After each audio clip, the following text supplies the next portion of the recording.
بسم اللہ الرحمن الرحیم۔ جیسا کہ پہلی ویڈیوز کے اندر میں آپ لوگوں کو بتا چکا ہوں کہ حکومت نے تحریک لبیک پاکستان کے لانگ مارچ کو روکنے کا فیصلہ کیا تھا، اور جو پوری پنجاب پولیس ہے اس کو مختلف شہروں سے گوجرانوالہ پہنچنے کا حکم دیا تھا۔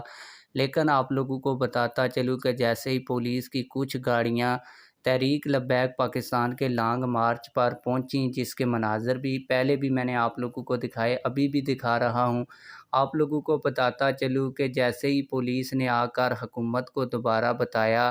کہ تحریک لبیک پاکستان کے لانگ مارچ میں لاکھوں لوگ ہیں اور اس کو روکنا ناممکن ہے، اور اس کے بعد حکومت نے مذاکراتی کمیٹی تشکیل دے دی ہے اور یہ کہا ہے کہ تحریک لبیک پاکستان کے جو جائز مطالبات ہیں ان کو تسلیم کیا جائے گا، اور یہ خبر سارے میڈیا چینلز کے اوپر چل چکی ہے۔ ٹکر کی صورت میں آپ لوگوں کو ویڈیو میں بھی دکھا رہا ہوں۔ آپ لوگوں کو آج کی اس ویڈیو میں یہ بھی بتاؤں گا کہ یہ فیصلہ آخرکار حکومت نے کیوں کیا۔ پہلے جو مارچ کو روکنا چاہتی تھی اب وہ روک کیوں نہیں رہی، اور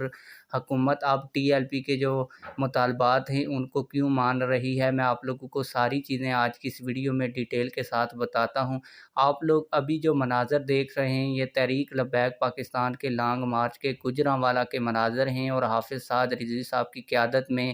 جو مارچ کے شرکاء ہیں وہ مکمل تیار ہو چکے ہیں، اور لاکھوں کی تعداد میں لوگ جمع ہو چکے ہیں، اور لوگوں نے جب سنا کہ تحریک لبیک پاکستان کے مارچ کو حکومت جو ہے وہ پولیس کے ذریعے گوجرانوالہ میں روکنے جا رہی ہے، تو لوگ جوک در جوک دوبارہ مارچ میں شامل ہوئے اور کہا کہ ہم ہر صورت اپنے قائد کی کال کے اوپر اسلام آباد پہنچیں گے اور اپنے جو مطالبات ہیں وہ تسلیم کروائیں گے۔ اس کے بعد جو پولیس وہاں پر پہنچی تھی اس نے جب حکومت کو بتایا تو حکومت نے اس کے بعد یہ فیصلہ کر لیا ہے۔ اب جیو نیوز نے بھی اور بہت سارے چینلز نے یہ خبر چلا دی ہے کہ حکومت نے تحریک لبیک پاکستان کے جائز مطالبات کو ماننے کا اعلان کر دیا ہے اور کمیٹی بھی تشکیل دے دی ہے۔ آپ لوگ اس حوالے سے کیا کہتے ہیں کمنٹ سیکشن میں ہمیں اپنی رائے سے ضرور آگاہ کیجیے گا۔ ملتے ہیں کسی اور ویڈیو میں۔ اللہ